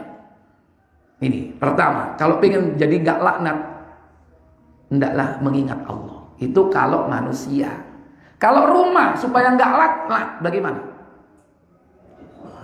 Kalau kita kaitkan dengan zikrullah, bagaimana supaya rumah kita tidak terlaknat? Tidaklah rumah itu dihidupkan kecuali dihidupkan untuk agama Allah. Di sana dibacakan Al-Quran, di sana dipakai untuk solat fardu bagi wanita atau bagi laki yang udzur, dan solat sunnah bagi laki dan perempuan. Maka rumah itu berarti tidak laknat. Kenapa? Rumah yang zikrullah, Tidaklah keluar dari rumah itu suara melainkan bacaan Al-Quran, bukan dung dung dung, dung dung dung. Ada nggak rumah yang seperti itu? Berarti itu rumah laknat. Tidaklah ada di tempat itu, yakni apa? Benda-benda maksiat, khamr, termasuk alat-alat musik, walaupun tidak dimainkan, tapi dipajang di situ alat-alat musik, berarti rumah itu terlaknat. Termasuk ada gambar-gambar yang malaikat tidak mau masuk ke dalamnya, gambar-gambar makhluk hidup. Kalau rumahnya penuh dengan patung-patung, lukisan-lukisan, katanya nih pelukis ternama. Mahal ini, saya beli dulu 1 miliar. Bagus, lukisannya hidup sekali. Itu yang terkenal di dunia itu lukisan apa itu? Mona Lisa. Miliaran itu. Sampai dibeli pangeran Arab. Berapa miliar? 4 triliun. Astagfirullah. Kayak no saung ilman ya. 1 miliar aja cukup. Triliunan. Ya Allah. Ya kan, dipajang gambar-gambar makhluk hidup. Itu bukan berkah, laknat. Rumah yang ada gambar-gambar seperti itu. Termasuk mobil kita, supaya tidak laknat, bagaimana caranya? Dipakai untuk kebaikan. Ojo digawe gendaan. Ya kan? Duwe motor kayak gendaan. Biyen wis tobat ta. Meskipun biyen saiki wis gak nglakoni, tapi tetep kudu tobat. Kalau nggak tobat masih jadi tanggungan kita. Kemungkinan itu hidayah nggak akan masuk. Kenapa? Terhalang oleh dosa. Karena setiap dosa itu Allah menitik dalam hatinya nuktatun sauda. Kalau itu terlalu banyak titik-titik, akhirnya jadi ron. Kalla bal rana ala qulubihim ma kanu yaksibun. Tertutup hatinya. Cahaya Allah itu hidayah, nggak akan bisa menembus hati. Makanya harus ditobati. Tobat itu berarti apa? Aktivitas membersihkan nuktatun sauda. Kadang ada orang berhenti, wis gak ngombe, wis gak main, wis gak wedoan, tapi durung tobat, berarti masih ada dosanya. Itu penghalang hidayah. Makanya harus ditobati satu-satu. Ya, jadi jangan sampai terlaknat. HP ini jadi terlaknat enggak? Terlaknat, makanya isinya apa? Kalau HP ini isinya chatting-chatting dengan orang yang bukan mahram, HP ini terlaknat. Apa meneh koleksi gambar-gambar apa? Film-film apa? Terlaknat. Maka jadikan HP kita ini tidak terlaknat. Bagaimana tadi yang tidak terlaknat? Zikrullah. Bagaimana HP yang zikrullah itu? Halo? Ya, diupayakan HP ini sebagai pengingat Allah. Ngilingno wayahe salat, alarm, atau jadwal waktu salat. Ya, ngeser apa? Kajian. Ojo tukaran ghibah nang jero HP, ya kan, ngerasani wong. Itu laknat. Semua laknat kecuali apa? Yang dipakai untuk zikrullah. Minuman, gelas ada airnya, bisa terlaknat kalau tidak dipakai untuk kepentingan agama Allah, untuk zikrullah. Satu, zikrullah. Yang kedua, kembali ke Tirmidzi 2322. Melakukan perbuatan yang diridhoinya. Wa ma walahu. Yang tidak terlaknat dalam kehidupan ini yaitu melakukan perbuatan yang diridhoi oleh Allah. Carilah ridho Allah melalui ridho suami.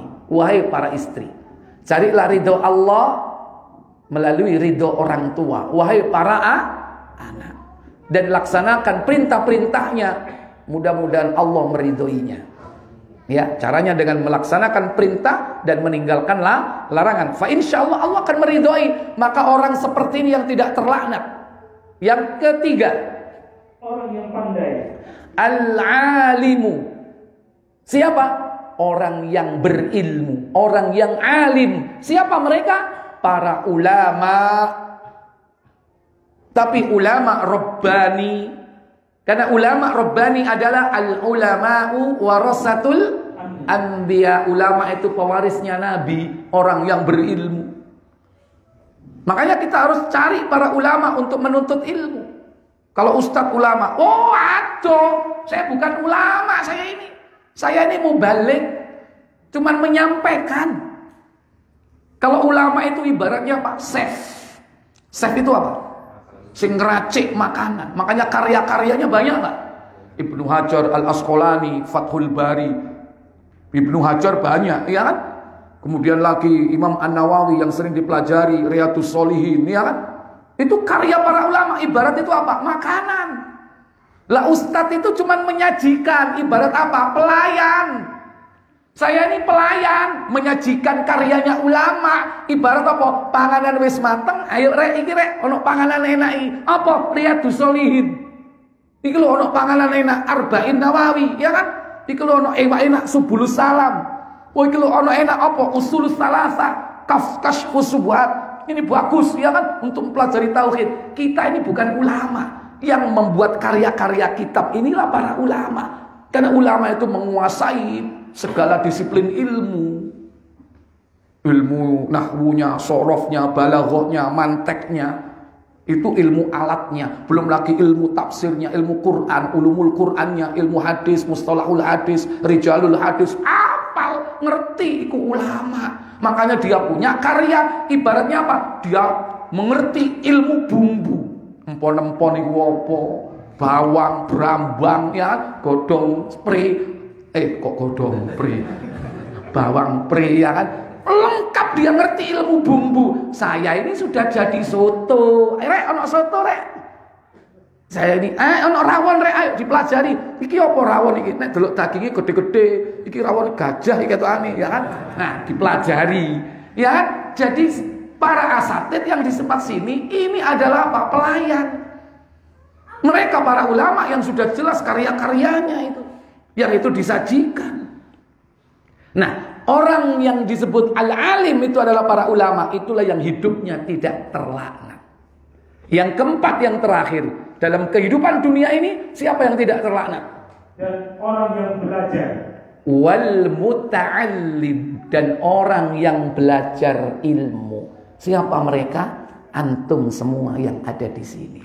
Termasuk orang yang tidak terlaknat. Karena tergolong siapa? Al-muta'allim, para tulab, para pelajar yang mempelajari ilmu syar'i. Itulah yang tidak terlaknat. Makanya hadirlah di majelis-majelis ilmu supaya tidak terlaknat. Jangan bosan menuntut ilmu meskipun ustadznya wah bolak-balik iku menek, bolak-balik iku menek. Kon iku murojaah. Wong di murojaah kadang gak diamalno, kadang wis lali. Makanya kalau ngaji itu jangan wah ustadz iki wis tahu aku iki wis mau gak ngaji. Kenapa? 10 tahun yang lalu sudah saya dapat materi ini. Itu sombong itu, ya kan? Belajar itu terus, baca Quran aja di murojaah, menuntut ilmu juga perlu di murojaah. Kalau materinya sama, ustadz pernah menyampaikan dengan materi yang sama, tetaplah. Kenapa? Bisa jadi satu, orang itu faham ketika pertemuan kesekian. Aku jadi ngaji wis 10 tahun, tapi gak paham biar sing disampaikan. Saiki aku baru ngerti ki maksudnya. Ya kan? Diulang-ulang itu yang penting. Karena apa? Hidayah itu datangnya gak bersamaan dengan kita dapat ilmu. Kadang-kadang belum paham. Apa maksudnya yo? Sing penting terus. Supaya apa? Hidup kita tidak terlaknat. Jadilah apa? Muta'allim, orang yang belajar ilmu. Ilmu apa? Ilmu syar'i. Ya kan? Ilmu syar'i. Kalau kita belajar ilmu syar'i, jangan dicampur dengan yang lain. Kadang ada orang belajar, dengarkan ceramah, dengarkan nasihat, majelis taklim katanya. Setelah di Quran disampaikan, ayat disampaikan, hadis disampaikan, musik, dung dung dung dung dung. Ada nggak seperti itu? Nah, itu berarti bukan belajar ilmu syar'i, itu mencampur yang hak dan batil. Makanya mulai ditakoki, kon oleh apa? Mbuh, sing penting ustadz lucu. Sing penting golek lucu nih, ya Allah. Timbangane ngundang ustadz, ngundang mesisan, ya kan? Gitu. Baik, saya pikir cukup. Sebelum saya tutup, ada pertanyaan 2 saja. Saya beri kesempatan. Silakan.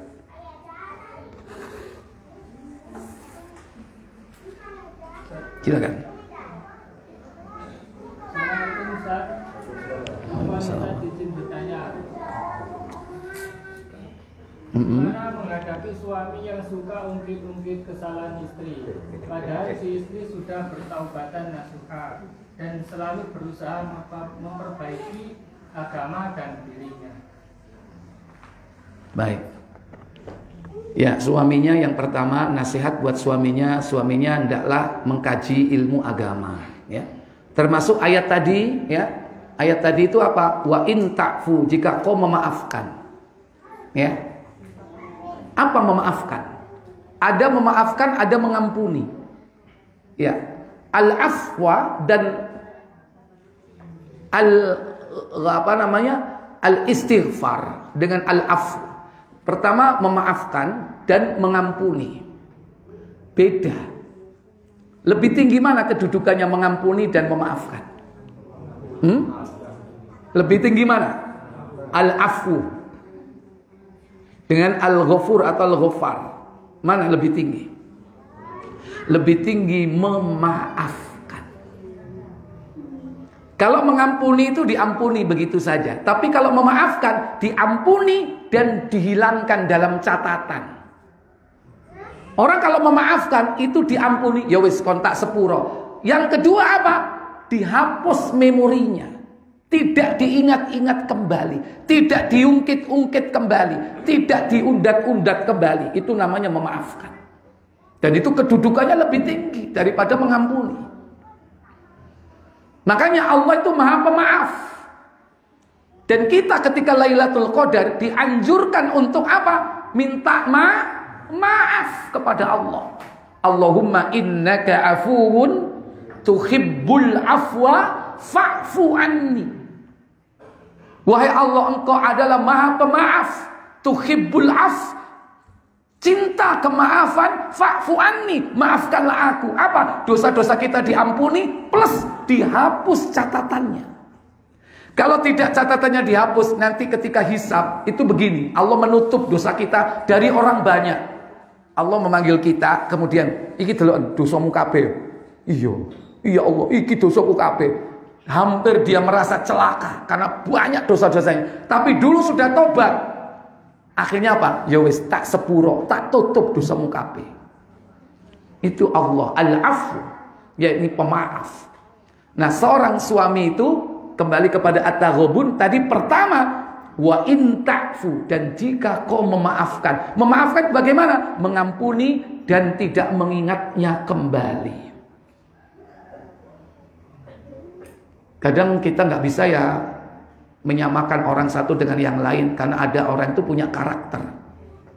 Karakter apa? Pendendam. Kalau pendendam itu biasanya susah menghilangkan kesalahan. Ya. Makanya dalam Al-Quran orang yang bertakwa itu bukan hanya menahan amarah, tapi apa? Memaafkan. Walladzina idza fa'alu alladzina yunfiquna fis sarra'i wad-dharra'i wal kadhiminal ghaidha, menahan amarah, wal 'afina 'anil nas, dan memaafkan kesalahan orang lain. Itu contoh yang paling gampang Nabi SAW, orang yang memaafkan luar biasa. Dicontohkan sebelum Nabi Muhammad siapa? Yusuf alaihissalatu wassalam. Kurang apa? Kejahatan saudara-saudaranya sampai melakukan apa? Percobaan dilebono nang sumur iku nek ana banyune mati enggak? Mati. Kebetulan di situ Allah menyelamatkan, gak ada airnya.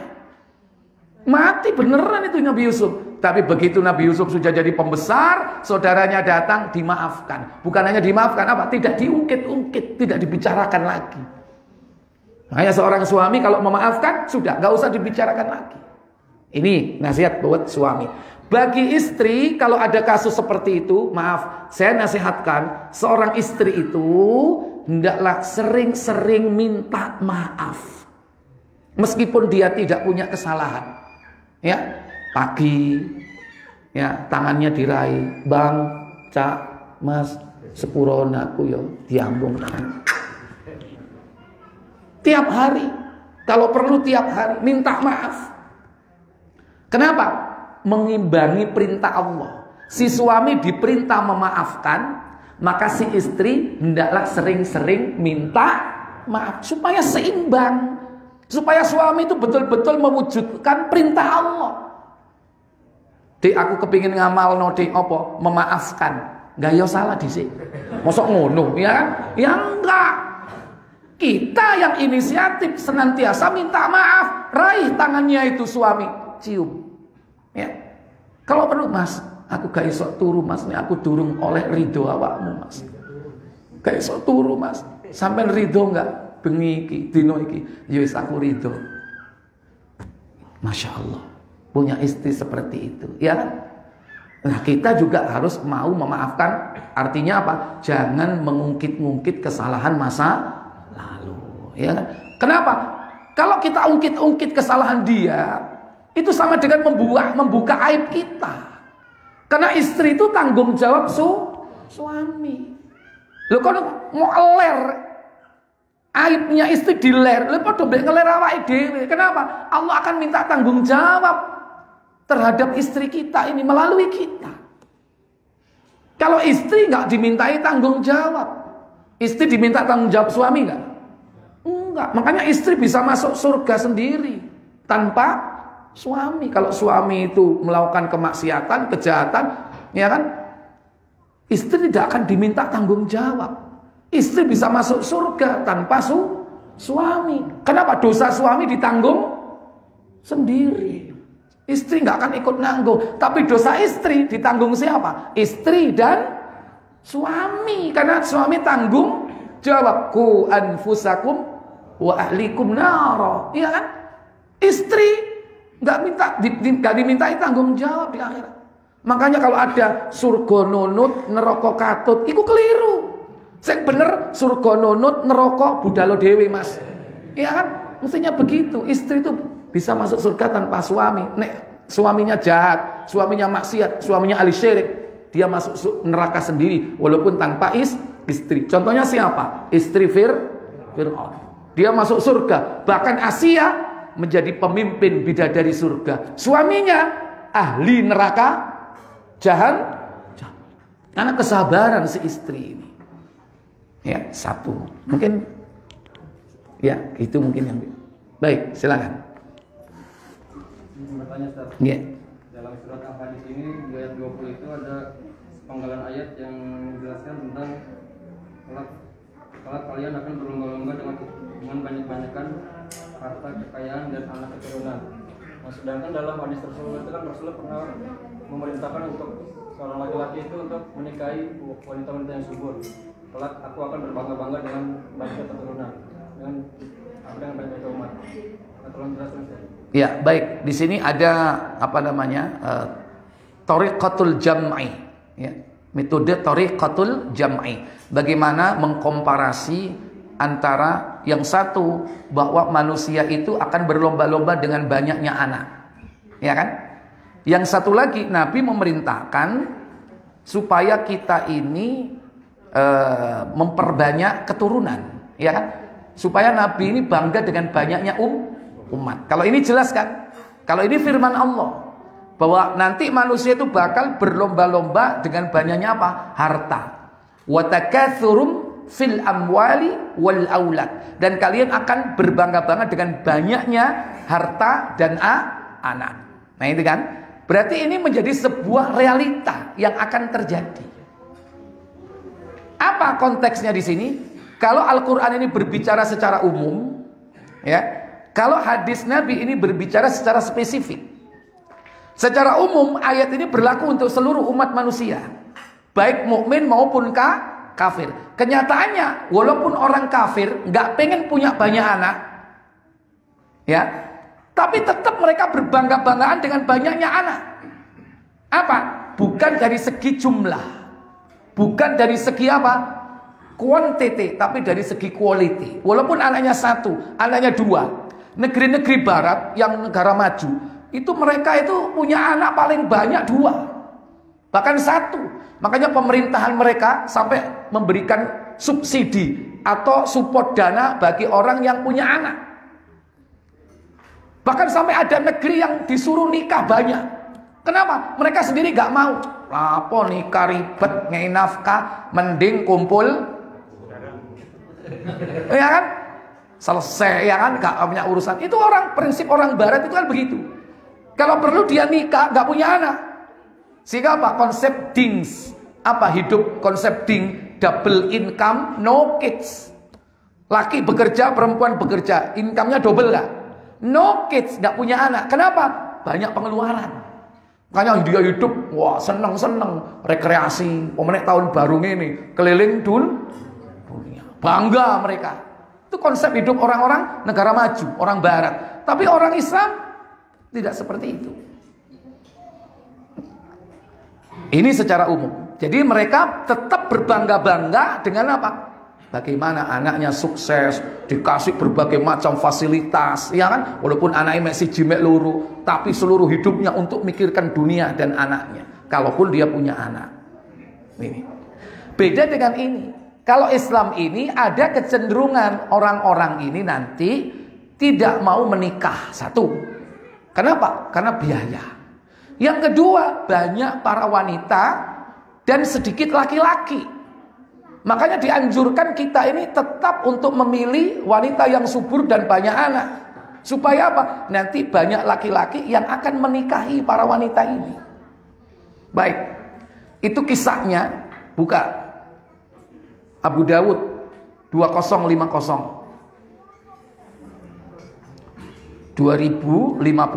Ada seorang laki-laki datang kepada Nabi. Ya Nabi, aku bertemu dengan wanita cantik dan aku pengen menikahinya. Akan tetapi dia nggak bisa punya anak. Boleh nggak aku menikahinya? Lah, jangan. Pergi dia. Tidak berapa lama lagi, berapa hari lagi, datang lagi. Dia sampaikan keluhannya yang sama. Maka Nabi mengatakan jangan. Dan dia datang sampai ketiga kalinya. Ketemu. Silakan.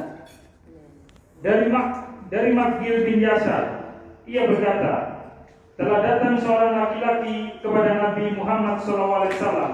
Kemudian laki-laki tersebut berkata kepada Nabi SAW, saya telah bertemu dengan seorang wanita yang cantik dan bernasab baik. Akan tetapi wanita tersebut tidak dapat melahirkan. Apakah saya menikahinya? Nabi menjawab, jangan. Kemudian laki-laki tersebut datang lagi untuk kedua kalinya, dan Nabi juga melarangnya. Kemudian laki-laki tersebut datang lagi untuk yang ketiga kalinya. Sampai pentelu, saking emane ya. Kiai nek gak ngono ditegep wong iki kok ya. Bolak-balik dia datang kepada Nabi sallallahu alaihi wasallam. Terus baru yang ketiga apa kata beliau? Dan Nabi sallallahu alaihi wasallam menjawab, nikahilah wanita yang banyak anak, karena aku akan bangga dengan banyaknya umatku. Iya. Tazawwajul walud. Nikahilah wanita-wanita al-walud yang banyak anak. Dalam riwayat yang lain, wal wadud. Dan kasih sayang kepada anak. Senang atau kasih sayang kepada anak. Tentu kepada anak dan juga kepada siapa? Suami. Al-wadud itu bisa diartikan sayang kepada anak dan suaminya. Al-walud wal-wadud. Nikahilah wanita-wanita seperti ini. Kenapa? Fa inni mukatsirukum bil umam yaumal qiyamah. Fa inni mukathirum bikumul umam yaumal qiyamah. Karena aku bangga dengan banyaknya umatku nanti di hari kiamat. Nah, orang menikah dengan niat seperti ini, memperbanyak umat Rasulullah, itu salah satu di antara niat nikah yang benar. Aku pengen umat Kanjeng Nabi akeh. Bojoku situk mek duwe anak situk, wis tuwa menek gawe sok manak. Terus dalam rangka apa? Memperbanyak umat Rasul. Loh, bener kan? Itu. Dan menikahi yang banyak anak. Ini. Kenapa? Karena nanti di akhir zaman itu perbandingan laki dan perempuan 1 banding berapa? 50. Dalam riwayat yang lain 1 banding 40. Jangankan 40, sekarang aja misalnya 1 banding 20. Iya kan? Seandainya setiap lelaki istrinya 4, 20 kan? Istrinya 4, berarti yang 16 kemana? Nganggur kan? Kasihan kan? Kasihan. Disinilah sehingga terjadi banyak kerusakan karena wanita tidak menikah sehingga dia bersaing, berlomba-lomba untuk mendapatkan lelaki. Jadi saingannya ketat, akhirnya banyak yang banting harga. Apa maksudnya banting harga? Yang mestinya ditutupi, dijilbabi, dibuka. Jangan negatif dulu. Tapi itu pun sudah merendahkan diri. Temennya, jeng sampean iku ayu, rambutmu iku apik, kulitmu iku putih, ojo mau tutupi, katok motone tok koyo ngono. Sopo sing ngelirik? Terpengaruh hati wanita. Akhirnya apa? Dibukalah jilbabnya, pamerlah. Wingi gawe jilbab, saiki gawe you can cek Pak. Bukankah itu banting harga? Banting harga enggak? Jeng lapo kon kok ngelutak kae nang omah koyo gadis pingitan. Mbok rono-rono iki saiki wayahe ono basar, mall dibuka. Ngono lho mejeng nang mall. Terpengaruh wanita itu. Banting harga enggak itu? Banting harga. Kenapa? Karena banyak wanita, saingannya ketat. Makanya banyak wanita-wanita yang nganggur-nganggur itu kasihan. Loh, bener kan? Bener kan? Saiki karepmu terserah awakmu saiki. Karena aku mek ndodokno tok dalile. Iya kan? Dalile iki kongkon gawe sing akeh anake supaya Rasul bangga, iya kan? Iki dalile perbandingan laki perempuan. Iki dalile kenapa banyak perzinahan. Karena banyak perzinahan, kenapa tidak sebanding antara laki dan wanita. Sehingga banyak wanita-wanita itu ya seperti itu. Tidak ada yang membimbingnya. Eman tapi selakoni, sembodo, ya kan? Iya. Baik, jadi begitu. Kalau ini khusus, artinya begini. Kalau kita mau menerapkan ini, ya, tetap saja takdir tidak bisa dihindari. Artinya apa? Kadang ada dia sudah menikah, berusaha, tapi ternyata anaknya punya 2, punya 3, nggak bisa banyak. Ya kan kita nggak tahu. Dan itu takdir dari Allah. Bahkan kita sudah berusaha, nek tak delok iki keturunane wong akeh anake. Caranya nyari orang yang subur itu delok. Sampean ini anak keberapa? Oh, saya anak ke-11. Berarti ke-11an ini ya. Berarti keluarga besar, keturunannya orang banyak anak. Kemungkinan dia juga punya banyak anak. Jadi carinya seperti itu. Kemudian yang kedua, lihat headnya. Kesuburan dan tidak subur itu lihat headnya. Sudah nikah? Sudah? Oh, ismari ya itu. Ya, jadi tetap kita melaksanakan hadis ini. Adapun yang ini berlaku secara umum, baik orang mukmin maupun orang kafir. Semua akan berbangga-bangga dengan banyaknya anak. Itu sebuah realita yang tidak bisa dihindari. Sekalipun orang mukmin bangga dengan banyaknya anak. Ya. Tetapi semua itu ingat menjadi fitnah dalam kehidupan kita. Makanya ditutup di situ, wa mal hayatud dunya illa mataul ghurur, dan tidaklah kehidupan dunia melainkan apa? Kesenangan yang menipu. Kenapa? Tidaklah nanti di akhirat kita akan diminta tanggung jawab terhadap seluruh anak-anak kita. Ya, tapi juga ada apa? Kompensasinya. Kalau anaknya banyak, berarti sing ndongokno yo akeh. Kenapa kok anak? Masih aku ganti anak, misalnya saya bisa ngundang orang suruh dongakan, misalnya kan, tiap orang saya kasih duit. Beda doanya orang sama doanya anak. Kalau doanya anak ikhlas nggak? Ikhlas. Kalau orang lain yang kamu undang untuk mendoakan belum tentu ikhlas. Amin, amin. Tok norek cepetan, amin, ya kan? Nggak ikhlas, ya kan? Baik, saya pikir cukup. Kita tutup kafarat majelis. Subhanakallahumma wa bihamdik, asyhadu an la ilaha illa anta, astaghfiruka wa atubu ilaik. Wassalamualaikum warahmatullahi wabarakatuh.